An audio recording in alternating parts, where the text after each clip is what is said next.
दुनिया की जो आबादी है वो 800 करोड़ है। अगर मैं उसको 12 राशियों में डिवाइड करूं तो वो लगभग 60 करोड़ से ऊपर आती है, 65 करोड़ 66 करोड़। तो क्या ये पॉसिबल है कि 66 करोड़ लोगों का भाग्य उस पर्टिकुलर डे एक जैसा होगा? वो एक दिशा में जाएंगे, एक बीमारी होगी।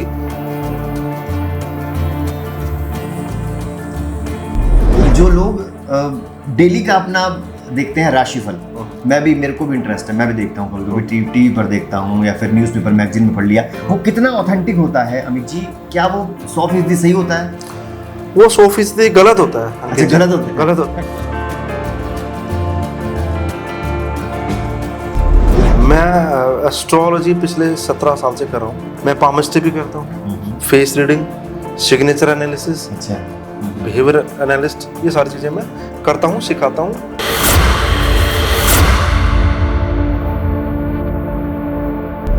एस्ट्रोलॉजी की ऑथेंटिसिटी कैसे पहचाने? आप न्यूज़पेपर्स में, टेलीविजन पर जो डेली का अपना राशिफल देखते हैं, क्या वो सही होता है? और एस्ट्रोलॉजी कितनी % सही है और कितनी % गलत है? इन सभी सवालों का जवाब देने के लिए आज मेरे साथ हैं अमित जी। अमित जी एस्ट्रोलॉजर है, पामिस्ट हैं। वेलकम सर, बहुत बहुत स्वागत है आपका हमारे चैनल पर। और अमित जी पिछले कई साल से एस्ट्रोलॉजी देख रहे हैं, एस्ट्रोलॉजी करते हैं और बहुत ऑथेंटिसिटी के साथ एस्ट्रोलॉजी के बारे में बताते भी हैं। पेशे से इंजीनियर रह चुके हैं अमित जी, और इनसे जानेंगे आज सभी सवालों के जवाब जानने की कोशिश करेंगे एस्ट्रोलॉजी से लेकर। अगर आपके भी कोई सवाल हैं तो कमेंट बॉक्स में ज़रूर बताइए, हम अगले शो में उन सवालों को लेने की कोशिश करेंगे। अमित जी, सबसे पहले मैं जानना चाहूँगा कि आपकी स्पेशलाइजेशन किस में है? किस तरह की एस्ट्रोलॉजी आप देखते हैं, किस तरह, और पामिस्ट भी हैं आपने बताया। मैं एस्ट्रोलॉजी पिछले 17 साल से कर रहा हूँ जी। उसके अलावा ज्योतिष की हर फॉर्म, जो भी तरीका है ज्योतिष को देखने का, वो मैंने सीखा है। मैं सिखाता भी हूँ। मैं पामिस्ट्री भी करता हूँ, face reading, signature analysis, graphology, writing को एनालाइज कैसे किया जाए, और न्यूरोलिंग्विस्टिक प्रोग्रामिंग, बिहेवियर एनालिस्ट, ये सारी चीजें मैं करता हूँ, सिखाता हूँ, पढ़ाता भी। जो लोग डेली का अपना देखते हैं राशिफल, मेरे को भी इंटरेस्ट है, मैं भी देखता हूँ, कभी टीवी पर देखता हूँ या फिर न्यूज़पेपर मैगजीन में पढ़ लिया। वो कितना ऑथेंटिक होता है अमित जी? क्या वो 100% सही होता है? वो 100% गलत होता है। अच्छा, गलत होता है। गलत होता है। अच्छा। उसका कारण क्या, मैं आपको बताता हूँ कि पूरी दुनिया की जो आबादी है वो 800 करोड़ है, 8 अरब की आबादी है एज ऑन डेट। अगर मैं उसको 12 राशियों में डिवाइड करूँ, सबको पता है 12 राशियाँ होती है हमारी, उनको अगर डिवाइड करूँ तो लगभग 60 करोड़ से ऊपर की पॉपुलेशन निकल के आती है। एक राशि में अगर डिवाइड करूँ, एवरेज निकालूंगा मैं, तो वो लगभग 60 करोड़ से ऊपर आती है, 65 करोड़ 66 करोड़। तो क्या ये पॉसिबल है कि 66 करोड़ लोगों का भाग्य उस पर्टिकुलर डे एक जैसा होगा? वो एक दिशा में जाएंगे, एक बीमारी होगी, एक तरह की दिक्कतें आएंगी, या एक तरह का फेट उनका निकल के आएगा? Is it possible? यहाँ तो बात होती है कि हर आदमी यूनिक है, इवन ट्विंस का भाग्य भी सेम नहीं होता है। तो ये कैसे पॉसिबल है कि पूरी राशि में जो प्रेडिक्शन आ रही है वो ठीक होगी? तो बिल्कुल 100% आपने गलत ही बता दिया। गलत ही बता दिया। उसका रीजन मैंने बताया ना, क्योंकि मतलब ट्विंस का फेट भी सेम नहीं है। वो तो एक ही टाइम पे पैदा हुए 10-15 मिनट के ड्यूरेशन में, तो वो बिल्कुल सेम कैसे हो सकता है? राशि बेस्ड प्रेडिक्शन ये इस बात का सूचक है कि नॉलेज कम है। मतलब आप जस्ट फॉर द नेम से कुछ बताना चाह रहे हैं, कुछ करना चाह रहे हैं, वो एक मास के लिए तो कुछ हो सकता है, एक पर्टिकुलर के लिए कुछ भी नहीं है वो। और क्योंकि कुछ भी चीज़ें आप अगर कुछ बिना ज्योतिष के ज्ञान की आप कुछ बोलते हैं तो कहीं ना कहीं तो कुछ हो ही जाएगा। एक बंद घड़ी भी 2 बार सही समय बता देती है, तो वो उतना ही ठीक है, वो उसमें प्रिसीजन की कोई गुंजाइश नहीं है। अब उसमें बात ये उठती है कि इतने सारे न्यूज़पेपर में आता क्यों है? वो डेली आता है, और बहुत से लोग देखते हैं उसको, डेली देखते हैं, बिलीव करते हैं। टीवी में भी आता है, उसको भी बड़े चाव से देखते हैं लोग, क्योंकि बिजनेस जो हमारा जो मीडिया जो पार्ट है वो बिकती है वो चीज, तो इसीलिए दिखाते हैं उसको। लेकिन आपके हिसाब से एस्ट्रोलॉजी क्या है, क्या समझाते हैं? अंकित जी, एस्ट्रोलॉजी जो है, अगर उसका संधि विच्छेद करें, एस्टर प्लस लॉजिक बनता है। एस्टर मीन्स खगोल या एस्ट्रोनॉमी, और logic means mind of God, Greek philosophy के हिसाब से ग्रीक वर्ड है। ठीक है। और अगर इसका सही वर्ड बोला जाए तो ज्योतिष बनता है। ज्योतिष को अगर ऐसे ही इसका संधि विच्छेद करें तो ज्योति जमा ईश बनेगा। ज्योति यानी लाइट, और ईश माने ईश्वर, यानी ईश्वर की वह ज्योति जो हमें अंधेरे से उजाले की तरफ लेके जाने का काम करती है, कठिनाई में सॉल्यूशन की तरफ लेके जाने का काम करती है, हमारे कर्मों के से हमें अलाइन करने का काम करती है। अब ज्योतिष की ऑथेंटिसिटी की अगर बात की जाए तो ज्योतिष वेदों से निकला है। 4 वेद है हमारे और 6 वेदांग है, शिक्षा, कल्प, व्याकरण, छंद, निरुक्त और ज्योतिष। तो ज्योतिष छठा अंग है इसका, और वह एक उसको वेदों का नेत्र भी बोला गया है। और अगर नेत्रों को देखें आप तो विजन, एक क्लैरिटी का नाम है, यानी रोशनी से ही संबंधित ये काम है। तो ऑथेंटिसिटी 100% है इसकी। तो ये ज्योतिष के बारे में था। और अगर मैं आपको थोड़ा सा और डिटेल में बताऊं तो हमारे ऊपर पूरा यूनिवर्स का इफेक्ट है, पूरे यूनिवर्स का इफेक्ट है। सब चीज़ें हमें इफेक्ट करती हैं, लेकिन जो लोग मेरे पास हैं उनका इफेक्ट तो मेरे ऊपर ज़्यादा होगा। जो दूर लोग हैं उनकी एनर्जी मिनिमल इफेक्ट करेगी मेरे को। लेकिन प्लैनेट्स तो जायंट है, और से भी बहुत बड़े बड़े हैं, तो उनकी रेज जब पड़ती है हमारे ऊपर तो मैक्सिमम अफेक्ट करते हैं हमें। अब परमहंस योगानंद जी ने बोला था, a child is born on the day and the hour when the celestial rays are in mathematical harmony aligned with his or her past life कर्म। तो पास्ट लाइफ के जो हमारे कर्म हैं वो जब अलाइन होते हैं इस लाइफ के लिए, तब हमारा जन्म होता है, ना कि हमारा जन्म हुआ तब वो ग्रहों की पोजीशन क्या थी। ये उल्टा है इसका। तो उनके इफेक्ट हमारे ऊपर होता है कि जब जिस लॉन्गिट्यूड लैटिट्यूड पे मेरा जन्म हुआ उस टाइम पे ग्रहों की जो पोजीशन है वो मेरे ऊपर इफेक्ट डालती है। तो ये साइंस को भी कहीं ना कहीं प्रूव करती हुई बात है कि इफेक्ट आता है हमारे ऊपर। एस्ट्रोलॉजी जो है कैसे काम करती है और लोगों को और कैसे बताया जाए व्यूअर्स को कि ये चीज़ ऑथेंटिक है, ये एस्ट्रोलॉजर भी ऑथेंटिक है? कुछ देखिए, इसमें 2-3 सवाल पूछ लिया आपने। सबसे पहले ऑथेंटिसिटी तो ये कि इसका जो सोर्स है वो वेदांग है, दैट इज वेदों से निकला हुआ है। तो ऑथेंटिसिटी तो 100% होती है इसकी। अब अपने आप में ये साइंस कंप्लीट है ना।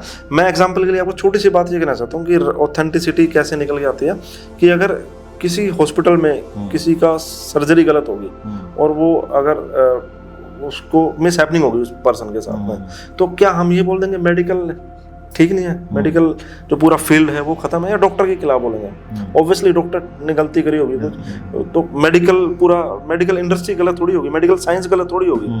तो अगर एस्ट्रोलॉजर कहीं पे गलत कर रहे हैं, वो पैसा कमाने के नाम पर किसी को बरगला रहे हैं, तो एस्ट्रोलॉजी गलत नहीं है, एस्ट्रोलॉजर गलत हो सकता है। तो ये विधा जो है ये इतनी प्राचीन है और इतनी नूतन है और इतनी सही काम करती है जैसे आयुर्वेद काम करता है। जैसे आपने योग को एक्सेप्ट कर लिया, पतंजलि योग सूत्र से जो योग निकला, आज हर आदमी योग की तरफ जा रहा है, एक्सरसाइज की फॉर्म में, हठ योग की फॉर्म में, प्राणायाम की फॉर्म में, तो वो उससे भी प्राचीन है ज्योतिष। जब से सनातन यानी जो अनंत काल से, जब से समय है, जब से ज्योतिष है। अब क्या है कि दो चीजें हैं इसके अंदर। एक तो एस्ट्रोलॉजी जो काम करती है वो स्पेस और टाइम में काम करती है। अच्छा। स्पेस एंड टाइम, एक वर्टिकल इसका अपना स्पेस जो इसकी एक्स एक्सिस है और वाई एक्सिस इसकी टाइम है। तो स्पेस तो हमने बात करी थी, अभी बताया था मैंने आपको कि ग्रह जो है वो एग्जिस्ट करते हैं फिजिकल फॉर्म में, दैट इज स्पेस में एग्जिस्ट कर रहे हैं। अब टाइम के अंदर जो भी चीज आती है, टाइम की अगर बात करें तो उसको सारी चीज़ें देखनी पड़ती हैं, सारी चीज़ें दिखती हैं। मतलब ज्योतिष के आधार पर अगर बताऊं तो विश्वामित्री दशा हम लोग देखते हैं, तो उसमें ग्रहों की दशा आती है, तो उससे हमें पता लगता है कि समय ठीक आएगा नहीं आएगा। और ये चीज़ ऐसी है कि हमें जो पैटर्न्स हैं किसी इंसान के, कि वो किस हैबिट वाला आदमी है, किस पैटर्न वाला है, उसकी वृत्ति क्या है, वो सारी चीज़ें ज्योतिष से पता लगती है। एक डॉक्टर भी देख के बता सकता है, उसको भी रिपोर्ट्स ही होती है, वो देख के बता देता है कि इसी ये दिक्कत रही होगी। तो ज्योतिष भी ऐसे ही काम करता है। अच्छा, सारे जो प्लैनेट्स हैं वो तो एक ही तरह से सब पर इफेक्ट डालते हैं, रेज डालते हैं। मैं और आप बैठे हैं यहाँ पर, या कोई भी है, कोई भी व्यक्ति है, तो उसमें डिफरेंस क्या है? मतलब राशियों के हिसाब से जो बताई जाती हैं, प्रेडिक्शन किए जाते हैं, तो क्या डिफरेंस क्या है उसमें बेसिकली? डिफरेंस तो आप अगर समझे इस बात को ऐसे समझा जाएगा। आपका क्वेश्चन मेरे को ऐसा लग रहा है ऐसे है कि अगर संत की रेंज तो सभी के ऊपर इक्वल पड़ रही है, लेकिन वो वहाँ पे किसका सन ऊंचा है, किसका नीचा है, खराब है, ये सवाल का जवाब ऐसे है कि एक क्लास के अंदर 30 बच्चे बैठे हैं, टीचर एक ही है और वो पढ़ा रहा है बच्चों को, लेकिन हर आदमी तो इक्वल मार्क्स नहीं ला पा रहा वहाँ पे। तो उसका तरीका भी एक ही है पढ़ाने, उसका तरीका एक ही है, सन तो एक ही है, रेज एक ही कर रहे हैं। तो कहीं ना कहीं पास्ट में से रिलेटेड चीज होगी वो, यानी कौन सा किसका क्वांटम ऑफ नॉलेज किस स्टूडेंट की कितनी है, उसकी इंटेलिजेंस कितनी है, उसके आधार पे परसीव कितना कर पा रहा है। पास्ट से मतलब आपका कर्म पास्ट का मतलब काल से होगा, टाइम से होगा, और कर्मा से होगा। ओके, तो जो कर्म है हमारे वो कोजैलिटी के तहत आते हैं, कोज एंड इफेक्ट के तहत आते हैं। तो जहाँ से जिसकी जितनी यात्रा है वो उससे आगे की यात्रा करता है, ये सोल जर्नी भी बोल सकते हो। तो उसके जो परसीव करने की जो कैपेसिटी है वो सबकी अलग अलग है। वो अलग अलग क्यों है? क्योंकि वो यानी उसके साथ पास एसोसिएटेड है, तभी वो चीज़ें उसके कम ज़्यादा नज़र आ रही है उसको। तो वो दिख रहा है हमें स्टेशनरी है, एक जगह पे है, तो वो रियलिटी नहीं है एक्चुअली। हमें लगता है कि सन पृथ्वी के चारों ओर घूम रहा है, रियलिटी नहीं है। जो परसीव हमें लग रहा है, अब हालांकि अर्थ सन के चारों तरफ घूम रही है, लेकिन हमें तो ऐसा लगता है ईस्ट से निकला और वेस्ट में छिप गया, ऐसा नहीं है। दैट्स अपीयरेंस, वो रियलिटी नहीं है। तो ऐसे ही हमें दिख रहा है कि सन रेज हमारे ऊपर आ रही है, लेकिन ये बात जो हो रही है ना, वो बाहर के सन की नहीं है, ये बात अंदर के सन की है। ये अंदर का ही रिप्रेजेंटेशन है जो बाहर इशारा करके बताया गया है आपको। मैं आपको छोटी सी बात बताता हूँ, हमारे ब्रेन में थैलेमस होता है, ब्रेन के अंदर थैलेमस होता है, और थैलेमस जो है वो काम करता है, यानी वो सेंटर पॉइंट है जिसको सारी इन्फॉर्मेशन ब्रेन से आती है, जितने भी पार्ट है ब्रेन के, चाहे वो बेसल गैंग्लिया है जो पूरे ब्रेन में फैला हुआ है, वो रिपोर्ट करता है। ऐसे ही सन के चारों तरफ सारे ग्रह घूमते हैं। तो मैं बता नहीं चाह रहा था कि वो सेंटर पॉइंट है वो, और बताने की मेरा प्रयास ये था कि अंदर है सारी एनर्जीज, बाहर तो रिप्रेजेंटेशन है उसका, कि हमें फिजिकल फॉर्म में चीज़ें समझ में आती हैं। एक छोटे से बच्चे को बताएंगे कि एप्पल, तो उसको समझ में नहीं आएगा, उसको दिखाएंगे तो उसको समझ में आता है। तो हम थोड़े बड़े बच्चे हैं, तो हमें भी शायद बाहर देखने की जरूरत होती है, अनलेस अनटिल जब तक हमारी एनर्जीज अंदर से अलाइन ना हो जाए, तो तब तक की यात्रा है ये। कितना ट्रस्ट किया जाए एस्ट्रोलॉजी पर? 100% ट्रस्ट किया जाए? आपने मुझे जैसे क्या कि प्रेडिक्शंस होते हैं, अच्छा कुछ लोग स्टोन्स बताते हैं, क्या सिर्फ बिजनेस भर रह गया है आपके हिसाब से? कैसे भरोसा कैसे किया जाए? एग्जैक्टली, एस्ट्रोलॉजी 100% है। ठीक है, एस्ट्रोलॉजर्स पे कैसे भरोसा? एस्ट्रोलॉजर जो है उसकी अपनी कैपेसिटी कितनी है, कि वो कितनी नॉलेज रखता है, समझ कितनी है उसकी, उसके आधार पर प्रेडिक्शन कर सकता है। तो वो एस्ट्रोलॉजर टू एस्ट्रोलॉजर वेरी करेगा। जो इंसान रेमेडीज के नाम पर आपका भाग्य बदलने की बात कर रहा हो, तो आप समझिए थोड़ी सी दिक्कत है वहाँ पर। अच्छा, मेरी ऐसी पर्सनल सोच है। तो रेमेडीज के नाम पर आपका भाग्य बदल जाएगा, आपका फेट बदल जाएगा, बिल्कुल गलत बात है। आपकी रेमेडीज काम करती हैं, लेकिन वो बिहेवियरल रेमेडीज काम करेंगी, और सूक्ष्म जो सटल लेवल पे आपकी जो मेंटल जो समझने वाली जो रेमेडीज हैं, उनके तहत अगर आप आगे बढ़ते हो तो रेमेडीज काम करते हैं। अगर पर्सनली मैं आपसे पूछूं अमित जी कि आप खुद क्या सजेस्ट करते हैं लोगों को, अगर आपके पास कोई अपनी दिखाता है राशि अपना वो दिखाता है बर्थ चार्ट वगैरह, तो आप क्या उसको बोलते हैं, क्या करने के लिए बोलते हैं? मैं उपाय बोलते हैं या फिर कुछ और चीज़ बताते हैं? देखिए, चीज़ें सारी हैं। रेमेडीज के नाम पर पूजा भी है, पूजा पाठ भी है, कर्म कांड है। वेदों में 70-80% कर्म कांड में चीज़ें हैं। रेमेडीज के नाम पर पूजा होती है, पूजा से मैं आपको बता रहा हूँ, पूजा में क्या वही है कि कोई इवेंट होना है, नहीं होना है ना। मैंने आपको पहले बता दिया कि कोई इवेंट होने की पॉसिबिलिटी 50% हो रही है, तो वहाँ पर आप थोड़ा क्वांटम बढ़ा सकते हो कुछ भी करके। और आप कुछ भी करते हो तो समहाउ आपके ब्रेन में इफेक्ट पड़ते हैं, कोई चीज़ रूटीन में आप कर रहे हो तो पड़ते हैं। अब जैसे सूर्य को जल दिया जाता है, ये एक जेनरिक और जनरल रेमेडीज है। हर हिंदू आदमी जो भी इस चीज़ को समझता है वो करने का प्रयास करता है। वो रेमेडीज उसके लिए काम नहीं करेंगे, वो उसको डिसिप्लिन में लेके आएंगे समहाउ कि भाई मेरे को सूर्य उदय में के टाइम पे मेरे को जल देना है, वो एक काम करता है। दूसरा, जो जब आप सूर्य को जल देते हो तो उसमें से जो रेज आते हैं, इंफ्रारेड रेडिएशन आती हैं, अल्ट्रावायलेट रेज आती हैं, वो फिल्टर हो जाते हैं समहाउ। तो वो एक इफेक्ट है, लेकिन वो कितना इफेक्ट है कितना नहीं है वो कहना बड़ा मुश्किल है। तो बात ये है कि जो आपके चार्ट को डिकोड करके जो रेमेडीज बताई जाएंगी वो आपके लिए काम करेंगी। बिहेवियरल रेमेडीज, सूक्ष्म कर्म करने वाली रेमेडीज, वो आपको जब आप अंदर से री इंजीनियरिंग करोगे ना आपकी, तब वो बाहर आपको चीजें होती हुई दिखाई देंगी। ये यात्रा बाहर अंदर से बाहर की है। रेमेडीज की बात करूँ आपको मैं, हाउएवर तो वैसे वर्षा है, बाहर से अंदर भी अंदर से बाहर भी है, तो वो रेमेडीज काम करती हैं। तो पूजा वाला एक पार्ट होता है जो पूजा करते हैं, स्टोन पहनते हैं लोग, वास्तु वाले रेमेडीज करते हैं। लेकिन मेरे को ऐसा लगता है कि आपको अपनी एनर्जीज को अलाइन करना पड़ता है सूक्ष्म तल पे।